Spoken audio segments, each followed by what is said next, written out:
Good morning. It is March 27th, 2024, and this video I will intentionally make brief.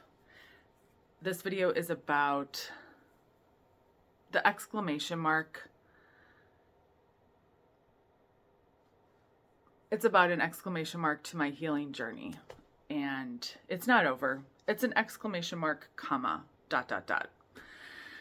And recently, the last couple weeks, I've had this spurt of energy and I've needed to process it out loud and share it with y'all. And thank you for listening and your comments and feedback and celebrating with me. And I feel like I'm moving now into a season of quiet and processing and doing more work, not because I have to work for anybody's love or acceptance or salvation, but because it is a byproduct and fruitage of wanting to grow. Here's my story. My brain, it still does this glitch thing, and that's why people edit videos, but I want to just share this with you. So I went to the memorial on Sunday, wasn't really planning on it. This is Morty. Morty, say hi to everybody. He's actually part of the story. Okay. You're a good boy. And went to the memorial, was shunned, got the looks, got all the stuff. I sat there and I still had a bit of a stress response in my body, kind of shaky. But I went in there with my head held high. It reminds me of that chapter in Jordan Peterson's book. I think it was his first book, where he talks about things like clean your room. And then he has a whole chapter on stand up straight, hold your head up. This is how you project yourself to the world. And this is the point of my video. I learn through contrast. God knows I learn through contrast. So I feel like that's why he gave me this little assignment this last week, because it was the most beautiful contrast. Not in the black and white way I used to live my life as a Jehovah's Witness, but in the contrast of appreciating diversity and color. When I was disfellowshipped in 2001, the exact reason why I was actually disfellowshipped was because I was in communication with my disfellowshipped fiance. Stuff had happened, stuff that young J-dubs do. He got disfellowshipped, I didn't. We were engaged. And then because I couldn't stop talking to my fiance, I was disfellowshipped, because I remember saying to the elders, what am I supposed to do? How do I get reinstated? And they said, you have two ways to get reinstated. You either completely stop talking to him and you need to prove through repentance that you haven't had any communication with him, or you get married. I chose to get married because I knew I couldn't not talk to him. I mean, that's a whole other thing that we're not going to get into, but just a glimpse of the insanity of that religion. So I was disfellowshipped for 18 months, desperately wanting to get reinstated, because Jehovah's Witness, the religion, the beliefs, everything, this angry God who I didn't believe could hear my prayers until I was reinstated and in God's spirit-directed organization. I was so terrified that Armageddon was going to come while I was disfellowshipped. I just needed to get back. And I would go to the Kingdom Hall in that disfellowship state in my mid-20s, like this, just, so ashamed. Don't look at me, just so ashamed. And they had so thoroughly indoctrinated me that I was subhuman, that I treated myself subhuman. I had no self-esteem, no self-respect, no self-love, no grace for myself. Talk about recipe for depression and suicidal thinking. So when I went to the Kingdom Hall 3 days ago, I was nervous, but I went in there knowing who I am. I am a child of God. I am worthy of love. I am loved. And I just went in there and I wasn't feeling anger or resentment or anything for these people.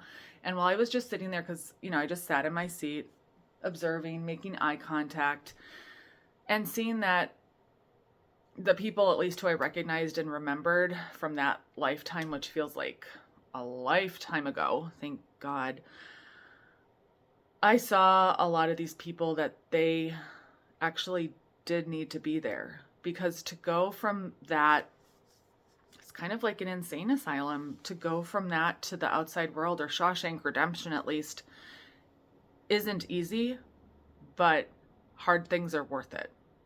And so for any PMO or Jehovah's Witness who's like, I don't know, who you can't even fathom what life could look like outside of those walls, it isn't easy, but it's so worth it. So that was contrast number one, just my physical posture from when I was disfellowshipped and fully indoctrinated to now being in Christian freedom and being able to walk into any environment, even a lion's den.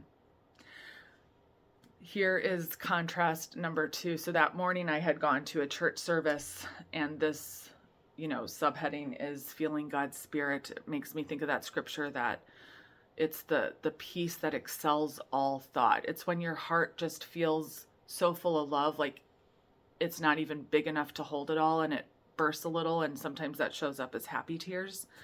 And I was in this church service singing that beautiful song, and yeah, that emotion of peace and love just flowed over me, and that was beautiful to know that I'm capable of feeling those emotions. And when I was in the Kingdom Hall, no, I felt God's love for me personally, but as far as like a spirit in the building, I just felt a spirit of restriction, of control, of manipulation, of denying people their human rights of critical thinking. I'm going to pause it real quick.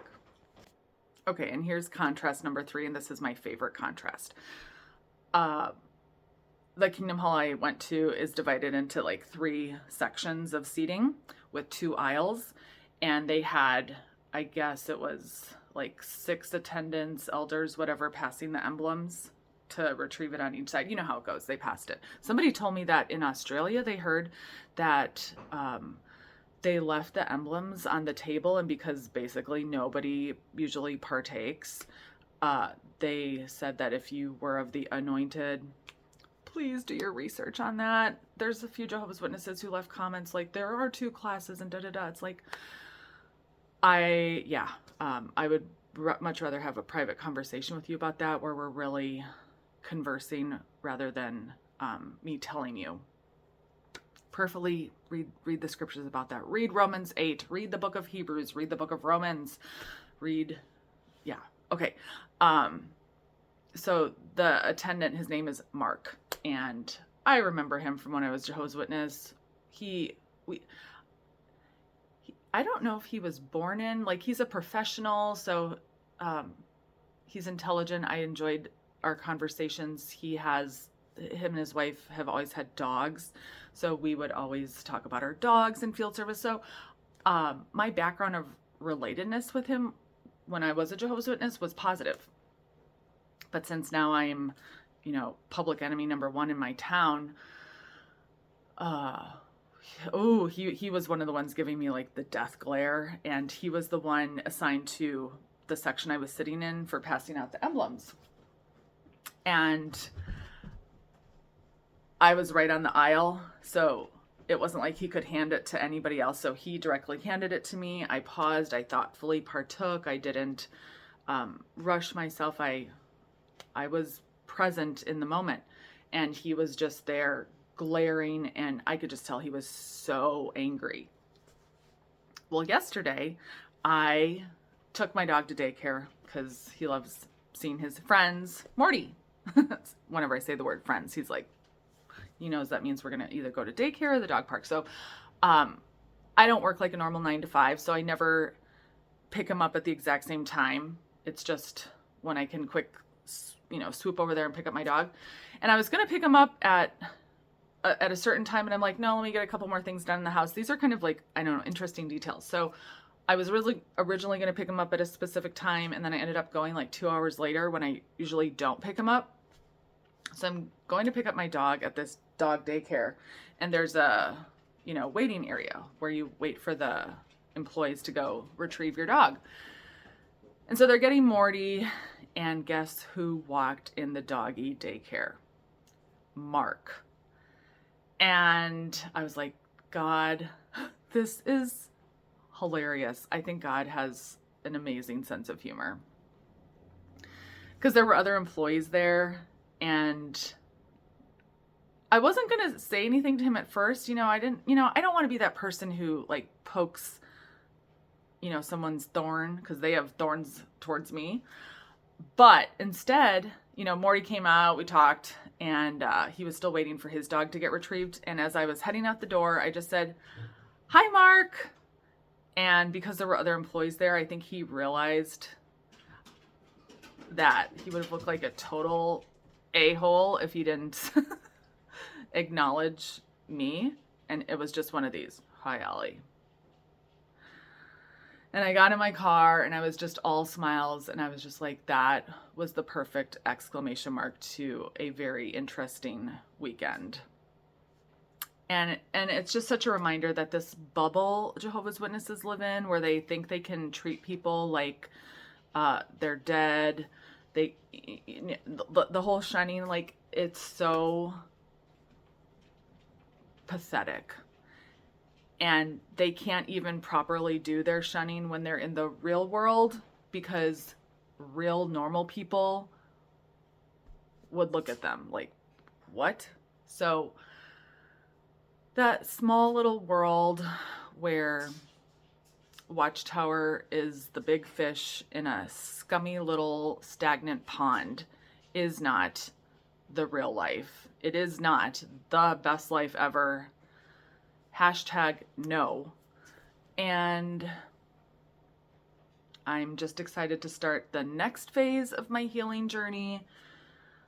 Mental and emotional regulation, continuing my education in areas that are meaningful to me, and continuing my walk with God, and pausing and getting quiet enough to actually be able to hear his voice.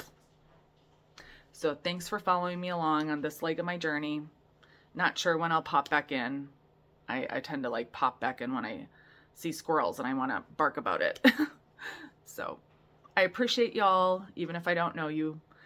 And we are all related. And some of us in more strange ways than most people, because of that funny little cult called Jehovah's Witnesses. Have a great day. Bye for now.